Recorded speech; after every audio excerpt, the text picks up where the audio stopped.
Bapak dan saudara-saudara sekalian, jamaah salat Jumat rahimakumullah. Beberapa hari lagi insyaallah kita akan memasuki bulan suci Ramadan. Bulan suci Ramadan pasti tiba tepat pada waktunya. Tidak akan terlambat, karena pasti tunduk dan patuh kepada Allah Subhanahu wa Ta'ala dengan penuh ketaatan, disiplin. Dan itulah makhluk-makhluk Allah yang Allah Subhanahu wa Ta'ala itu diciptakan semuanya mengikuti tata aturan Allah Subhanahu wa Ta'ala. Yusabbihu lillahi ma fis samawati wa ma fil ardh. Semuanya bertasbih, apa yang ada di langit dan apa yang ada di bumi. Artinya tunduk dan patuh kepada Allah Subhanahu wa Ta'ala. Oleh karena itu, mari kita persiapkan diri kita. Semoga Allah Subhanahu wa Ta'ala memberikan kesempatan kepada kita semuanya berjumpa dengan bulan Ramadan, bulan yang agung itu. Nabi Muhammad sallallahu alaihi wasallam di dalam hadis yang diriwayatkan oleh Imam Bukhari dan Imam Muslim dari Abu Hurairah radhiyallahu anhu, beliau bersabda, "Ma minal anbiya'i nabiyyun." Tidak ada seorang pun dari seorang nabi illa uqtiya minal ayati ma mithluhu amana alaihi al-bashar, kecuali pasti diberikan kepadanya mukjizat-mukjizat yang dengan mukjizat itu manusia beriman kepadanya. Wa inna makana alladhi utituhu, dan sesungguhnya yang Allah berikan kepadaku wahyan, hanyalah berupa wahyu. Awhahu ilayya, yang Allah wahyukan kepadaku, yaitu Al-Quran. Fa'arju an akuna aktsarahum tabi'an yawmal qiyamah. Maka aku berharap dengan Al-Quran sebagai wahyu yang Allah berikan kepadaku, sebagai mukjizat, dengan itu maka aku menjadi nabi yang paling banyak pengikut pada hari kiamat.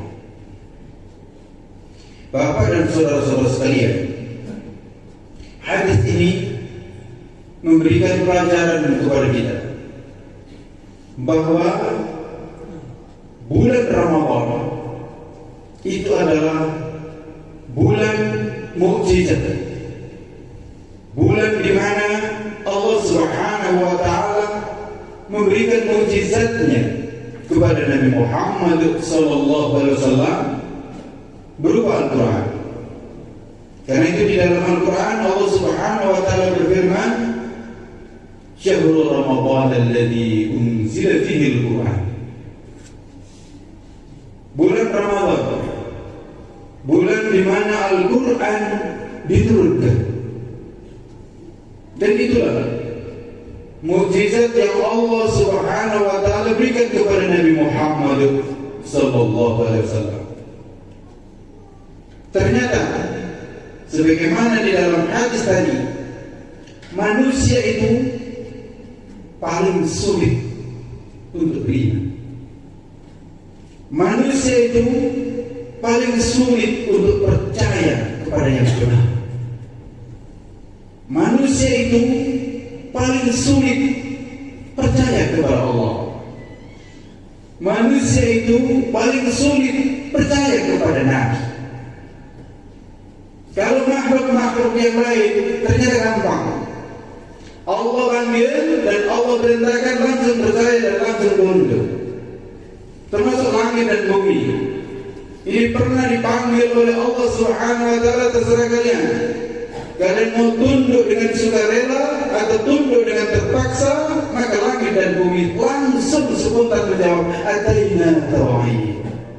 Ya Allah, kami tunduk dengan sukarela. Oleh karena itu, hampir tidak ada makhluk selain manusia yang menentang Allah. Semua tunduk dan patuh kepada Allah, kecuali iblis. Malaikat tunduk dan patuh kepada Allah, siang dan malam beribadah tanpa ada henti-hentinya. Matahari juga begitu, bulan, bintang, laut, air, sungai, gunung, semua tunduk dan patuh kepada Allah. Di antara bukti ketundukan alam semesta adalah hadirnya bulan Ramadan selalu tepat waktu. Tepat waktu. Tidak pernah terlambat. Matahari terbit tidak pernah terlambat. Matahari terbenam tidak pernah terlambat. Begitu makhluk-makhluk yang lain, termasuk binatang sekalipun.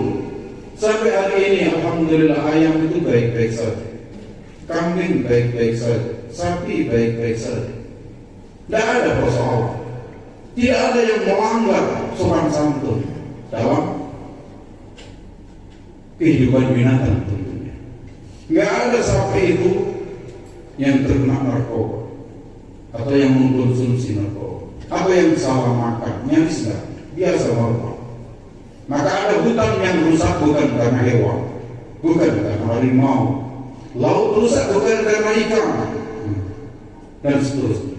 Semua tunduk dan patuh kepada Allah. Beda dengan manusia. Ternyata manusia ini tidak. Dalam sejarahnya, Nabi diutus oleh Allah, manusia rata-rata tidak menerimanya. Nabi Nuh ditolak oleh kaumnya, padahal mereka tahu siapa Nabi Nuh. Nabi Ibrahim juga demikian, sampai dibakarnya Nabi Ibrahim, padahal mereka tahu siapa Nabi Ibrahim. Nabi Musa juga begitu, tidak serta-merta diikuti. Dan karena itu diantaranya Allah berikan mukjizat, tongkat bisa membelah laut, apakah langsung ikut? Tidak juga. Nabi Isa bisa menghidupkan orang yang mati, bukan sekedar bisa menyembuhkan penyakit, tapi apakah langsung diikuti? Tidak juga. Tapi yang jelas, disitulah manusia itu paling sulit untuk beriman kepada Allah. Manusia itu paling sulit untuk bisa menerima kebenaran. Manusia itu ternyata paling sulit untuk mengikuti orang yang jujur. Lihat, mengikut pembohong tetap lebih banyak daripada mengikut orang yang jujur. Silakan untuk diperhatikan. Yang jualan narkoba lebih laris, yang judi, yang minum-minuman keras, yang dusta, yang korupsi, dan seterusnya. Itulah manusia. Karena itu Allah utus para nabi dan para rasul yang Allah bekali dengan mukjizat. Di mana manusia sebenarnya nggak bisa membantah lagi. Bagaimana laut bisa terbelah dengan tongkat? Bagaimana orang mati bisa hidup dan bercerita? Itu di zaman Nabi Isa. Dan berikutnya Allah Subhanahu wa taala, kita mendapatkan pelajaran yang besar. Yang kedua, itulah Nabi Muhammad SAW diutus oleh Allah dengan membawa mukjizat agung. Mukjizatnya itu Al-Qur'an. Beda dengan mukjizat para nabi dan para rasul sebelumnya, di mana tongkat hanya ada di tangan Nabi Musa. Setelah Nabi Musa meninggal, tidak ada yang mewarisinya. Begitu juga ilmu yang dimiliki oleh Nabi Isa untuk bisa menyembuhkan segala penyakit, bahkan menghidupkan orang yang sudah mati, itu hanya dimiliki oleh Nabi Isa. Setelah Nabi Isa tiada, tidak ada yang mewarisinya. Dan begitu mukjizat-mukjizat yang lainnya. Berbeda dengan mukjizatnya Nabi Muhammad SAW, yaitu Al-Quran. Al-Quran ini diwariskan. Dan karena itu, diantaranya untuk proses pewarisan Al-Quran ini, Allah Subhanahu wa Ta'ala berikan kepada kita bulan Ramadan. Dan karena itu bulan Ramadan disebut juga sebagai Syahrul Quran, bulan Al-Quran. Gimana? Karena kita diproses agar kita bisa menerima Al-Quran, maka pada bulan itu diwajibkan bagi kita berpuasa. Faman syahida minkum syahra falyasum. Barang siapa yang berjumpa dengan bulan Ramadan, maka hendaknya berpuasa. Bapak dan saudara-saudara sekalian, karena itu pelajaran yang ketiga perlu kita ketahui, puasa sebenarnya bukan tujuan. Puasa adalah cara agar dengan puasa itu kita bisa menerima mukjizat yang dibawa oleh Nabi Muhammad SAW, yaitu Al-Quran. Oleh karena itu, mari kita persiapkan kita berpuasa. Banyak orang di antara kita yang di bulan Ramadan itu bukan mempersiapkan berpuasa, tapi mempersiapkan buka, mempersiapkan sahur, mempersiapkan hari raya. Bukan tak boleh-boleh, tapi sebenarnya yang perlu kita persiapkan adalah kita bersiap puasa untuk siap menerima mukjizat, yaitu Al-Quran. Karena memang mukjizat sebagai ilmu terbesar, kalau tidak dipersiapkan kita tidak bisa untuk mendapatkan, kita tidak bisa menerima. Ibarat gelas saja, kalau mau diisi air, kalau gelas ini tertutup maka tidak bisa diisi air. Ibarat gelas, kalau gelas ini miring diisi air, maka air itu akan tumpah. Ibarat gelas, kalau diisi air bersih tapi gelasnya tidak dicuci dan tidak dibersihkan, maka tidak ada gunanya. Begitu.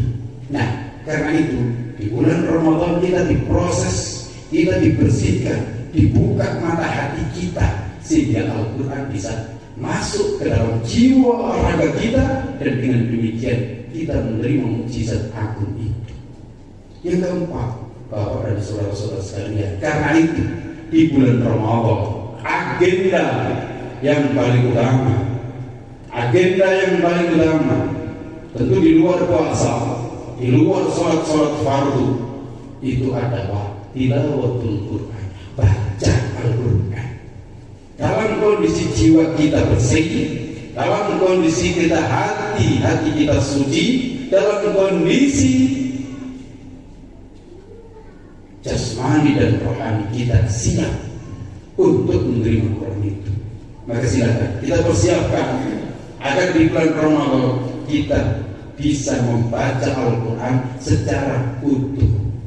Dan kita ingatkan berikutnya, yang kelima pelajarannya, Al-Quran diturunkan oleh Allah untuk kita baca, tapi bukan berhenti dibaca, tapi untuk dipahami, lalu diamalkan dan diperjuangkan. Karena Al-Quran sebagai mukjizat bukan jimat. Al-Quran sebagai mukjizat itu seperti disebutkan oleh Allah, hudan linnasi wa bayyinatin minal huda wal furqan. Al-Quran itu petunjuk, bukan jimat yang disimpan di dalam saku atau sekedar dikomat-kamitkan tanpa mengerti artinya. Begitu. Al-Quran adalah petunjuk, huda, bayinat, bayan yang tentu harus dipahami, dimengerti, wal furqan, dan sebagai pembeda, sehingga kita tahu jelas mana yang hak, mana yang batil. Oleh karena itu pesannya benar, di bulan Ramadan itu kita baca Al-Quran sampai khatam, tapi jangan berhenti khatam, hendaknya paham.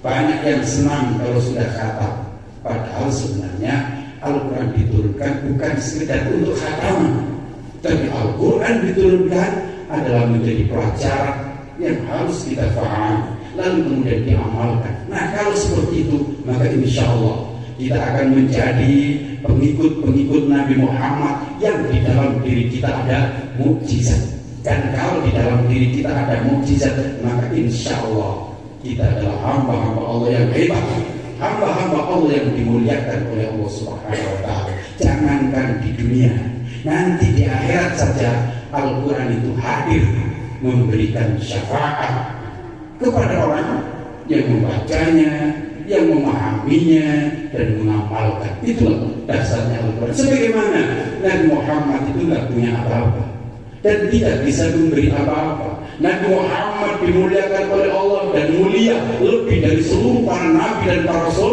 karena Nabi Muhammad itu membawa, memiliki dan menyampaikan Al-Quran. Dzalikal kitabul la raiba fihi hudal lil muttaqin. Itulah Al-Quran yang tidak ada keraguan sama sekali di dalamnya, petunjuk bagi orang-orang yang bertakwa. Barakallahu li wa lakum fil Qur'anil karim wa nafa'ani wa iyyakum bima fihi minal ayati wa dzikril hakim wa taqabbalallahu minni wa minkum tilawatahu innahu as-sami'ul 'alim wa tub 'alaihi wa